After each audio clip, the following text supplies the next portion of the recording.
My stepfather sold my college fund to buy his girlfriend a car, so I exposed his tax evasion to the IRS and cost him his business. Some people think being a step-parent gives them the right to steal from their stepchildren. My stepfather, Gary, thought he could liquidate my entire college fund to buy his side girlfriend a BMW and that I'd never find out. What he didn't realize was that I'd been documenting his tax evasion and illegal business practices for years, and that one phone call to the IRS would destroy the empire he'd built on lies and stolen money. I'm Marcus, 19, and my biological father died when I was 8 years old. He left me a college fund with $75,000 that my mom was supposed to manage until I turned 18. When mom remarried Gary 3 years later, he seemed like a decent guy who genuinely cared about both of us. He owned a successful landscaping business and promised to be the father figure I needed. For the first few years, everything seemed fine. Gary was good to my mom, included me in family activities, and even talked about expanding my college fund so I could go to any school I wanted. He presented himself as this generous, hard-working family man who'd stepped up to take care of a widow and her son. The problem started when I turned 16 and began asking questions about my college fund. Gary always had excuses for why we couldn't discuss the details. The money was tied up in investments, or he was waiting for better market conditions, or we'd talk about it when I was closer to graduation. But I was getting acceptance letters from colleges and needed to know how much money was available for tuition. When I pressed for specifics, Gary would get defensive and accuse me of not trusting him. He'd remind me how much he'd done for our family and how ungrateful I was being.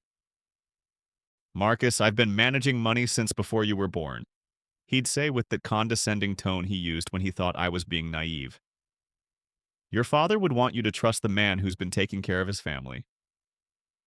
Red flag number 1, using my dead father to manipulate me. When I turned 18 last year, I asked to see the account statements for my college fund. Gary exploded, accusing me of questioning his integrity and suggesting that maybe I wasn't mature enough for college if I couldn't trust my stepfather's financial management. "The money is safe and growing," he insisted. "When you graduate high school and choose a college, we'll figure out the financial details. Stop obsessing over numbers and focus on your education." But something felt wrong. Gary had been acting strange for months, taking secretive phone calls, working late frequently, and spending money on things that seemed beyond what his landscaping business should afford. He'd bought a new truck, renovated the kitchen, and taken my mom on an expensive vacation to Europe. When I graduated high school this past June, I demanded access to my college fund account. Gary kept stalling, saying he needed to organize the paperwork and coordinate with the bank. Finally, after weeks of excuses, he admitted the truth. The money was gone. All of it. "Marcus, there were some investment losses," he said, not meeting my eyes. "The market crash hit your fund hard, and I made some bad decisions trying to recover the losses. I'm working on rebuilding it, but it's going to take time." I knew he was lying. There hadn't been any major market crashes that would have wiped out a diversified college fund, and Gary had been spending money freely all year, which didn't match his story about financial losses. That's when I decided to investigate what had really happened to my college fund. I started by requesting records from the bank where the account was supposedly held. Since I was now 18 and the beneficiary, I had legal rights to access information about the fund. What I discovered made my blood boil. Gary had liquidated the entire college fund in February. $75,000 plus 8 years of growth, totaling nearly $95,000. He transferred the money to his personal business account and then immediately made several large withdrawals and transfers. But the real shock came when I traced where that money had gone. Gary had used my college fund to buy a BMW for his girlfriend. Not just any girlfriend, a woman named Tiffany who worked as a receptionist at one of his client companies. Gary had been having an affair for over a year, and he'd used my dead father's money to buy her a $45,000 car as a graduation gift when she finished cosmetology school. The remaining money had gone to pay for their secret weekend trips, expensive dinners, and jewelry. Gary had literally stolen my entire future to fund his affair. I was devastated and furious, but I knew confronting Gary directly wouldn't get me anywhere. He'd already proven he was willing to lie to my face about stealing my money. I needed a different approach. That's when I remembered something important about Gary's business practices. For years, I'd helped Gary with paperwork for his landscaping company. He'd always paid me in cash and told me it was under-the-table work that didn't need to be reported. At the time, I thought he was just being generous with pocket money, but as I got older, I noticed other things. Gary insisted on cash payments from many of his clients. He had multiple business bank accounts that he shuffled money between. He kept two sets of books, one for his accountant and one that showed his real income. Gary was committing massive tax fraud, and I had years of evidence to prove it. I'd helped him organize receipts, witnessed cash transactions that weren't reported, and even delivered payments to workers who were paid off the books. Gary had trusted me with information about his illegal business practices because he thought I was just a naive kid who wouldn't understand the implications. He was wrong. I spent 2 weeks gathering evidence.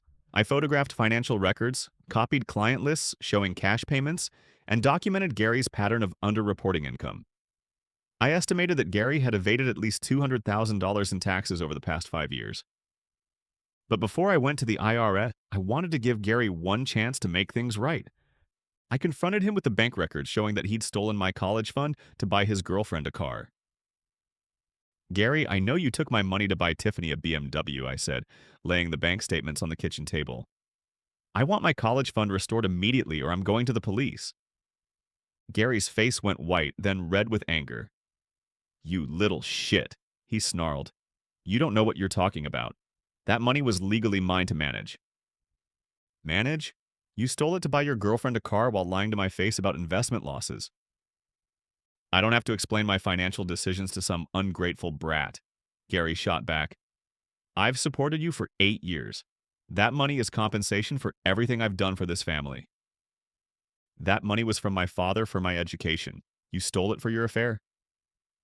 Gary got in my face, his voice low and threatening. "Listen carefully, Marcus. You're not going to say a word about this to anyone. Not to your mother, not to the police, not to anyone. Because if you do, I'll kick you and your mom out of this house and you'll have nothing. Do you understand me?"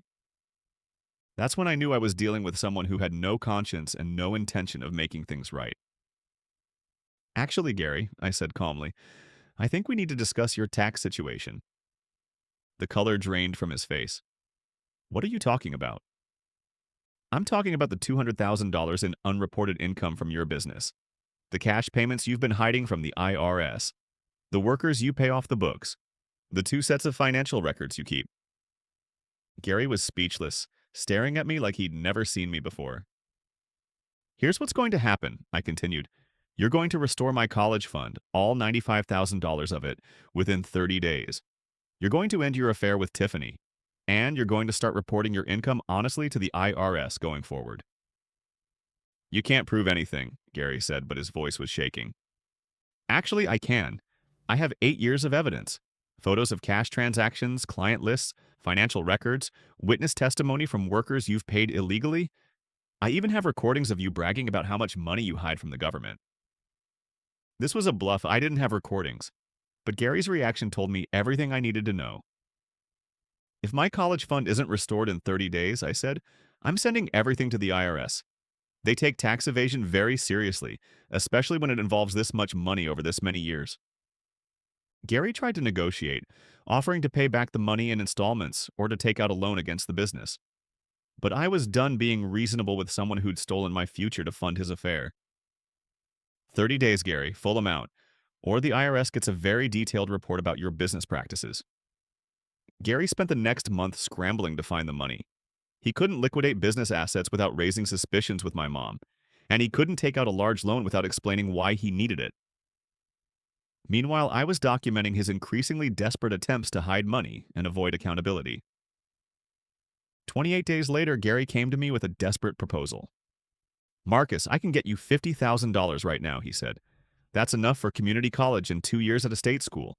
Take the deal and we'll call it even." The deal was $95,000 in 30 days. You have 2 days left. Be reasonable. I can't come up with that much money without destroying my business. You should have thought about that before you stole my college fund to buy your girlfriend a car. On day 30, Gary admitted he couldn't restore the money. He begged me to reconsider, promising to pay me back over time and swearing he'd learned his lesson. I filed my report with the IRS that afternoon. The IRS investigation moved faster than I expected. Within 2 weeks, agents were at Gary's business requesting financial records. Within a month, they'd frozen his business accounts and were conducting a full audit. The evidence I'd provided gave them a roadmap to Gary's fraud.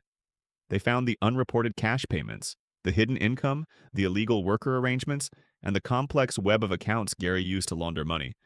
But the investigation revealed even more than I'd known. Gary wasn't just evading personal income taxes, he was also committing payroll tax fraud, workers' compensation fraud, and had been falsifying documents for government contracts. The total amount of evaded taxes and penalties came to over $400,000. The criminal charges came down 6 months later. Gary was indicted on 23 counts of tax evasion, fraud, and money laundering. His business was shut down permanently, and all his assets were seized to pay back taxes and penalties. But the best part was watching Gary's world collapse in real time. The affair with Tiffany ended immediately when she realized Gary was broke and facing prison time. She actually returned the BMW to the dealership and claimed she'd never known it was bought with stolen money. My mom finally learned the truth about both the stolen college fund and the affair. She filed for divorce and kicked Gary out of the house. Gary's own family disowned him when they learned about his criminal behavior. Gary's former employees, many of whom he'd been exploiting with illegal payment arrangements, came forward with additional evidence against him.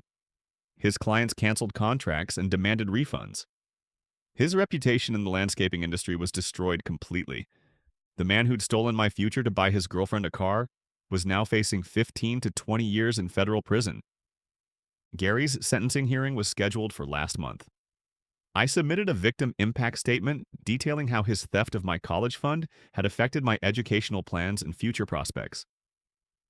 Gary Patterson presented himself as a father figure who would protect and support his stepson, I wrote. Instead, he systematically stole money meant for my education to fund his personal lifestyle and extramarital affair. He showed no remorse when confronted and attempted to use intimidation to cover up his crimes. Gary was sentenced to 12 years in federal prison and ordered to pay full restitution to all his victims, including the $95,000 he stole from my college fund. Of course, since all his assets were seized, actually collecting that money will take years. But the real justice was watching Gary realize that his greed and arrogance had cost him everything.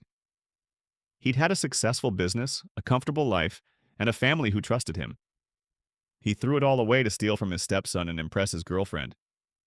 Some people think I went too far by reporting Gary to the IRS instead of just pursuing the stolen college fund through civil court. They say I destroyed his life over money that he might have eventually paid back. But Gary had 8 years to be honest about his business practices. He had multiple opportunities to do the right thing when I discovered the theft. Instead, he chose to threaten me and my mother, showing that he had no intention of changing his behavior. The tax evasion wasn't a minor issue. It was systematic fraud that had been going on for years. Gary was stealing from the government, exploiting his workers, and cheating on government contracts. He deserved to face consequences for all of it, not just the theft of my college fund. I'm currently attending community college and working part-time while I wait for Gary's restitution payments to eventually fund my transfer to a 4-year university. It's not the path I'd planned, but I'm proud that I stood up to someone who thought he could steal my future without consequences. My mom has been incredibly supportive since learning the truth. She feels guilty for not seeing Gary's true character earlier, but I don't blame her. Gary was skilled at presenting himself as an honest family man while hiding his criminal behavior. The experience taught me that some people will take advantage of anyone they think won't fight back. Gary thought he could steal from his teenage stepson because he assumed I was too young, too trusting, or too dependent on him to cause real problems. He learned that even teenagers can destroy your life if you steal from them and threaten their future. The best part is knowing that Gary is sitting in federal prison right now, probably thinking about the BMW he bought his girlfriend with my college money. That car was repossessed months ago. Tiffany is dating someone new, and Gary lost everything for a relationship that was never going to last. Meanwhile, I'm building my own future, older and wiser from the experience. I learned not to trust people just because they're family, to always verify financial information independently, and to fight back when someone tries to steal from me. Gary thought he was so smart, hiding his criminal behavior from the government while stealing from his stepson. But he forgot that the same kid he was exploiting had been watching and learning from his illegal business practices for years. The IRS investigation is still ongoing, and they've told me that my evidence led to similar investigations of other landscaping companies in our area. Gary's fraud was apparently part of a larger pattern of tax evasion in the industry. So not only did I get justice for my stolen college fund, but I helped expose systematic tax fraud that was cheating honest taxpayers and businesses. Gary's downfall led to broader accountability that will benefit everyone, and sometimes the best revenge is just making sure criminals face the consequences they've been avoiding for years. Gary built his comfortable life on stolen money and tax fraud, and it all came crashing down because he got greedy and stole from the wrong person. The college fund he stole was meant to give me a future. Instead, reporting his crimes gave me something better: the knowledge that I can fight back against anyone who tries to take advantage of me, no matter how powerful they think they are. Gary is spending the next 12 years in prison learning that actions have consequences, and I'm spending the next 4 years in college learning how to build an honest life based on my own hard work, not stolen money. I think I got the better deal.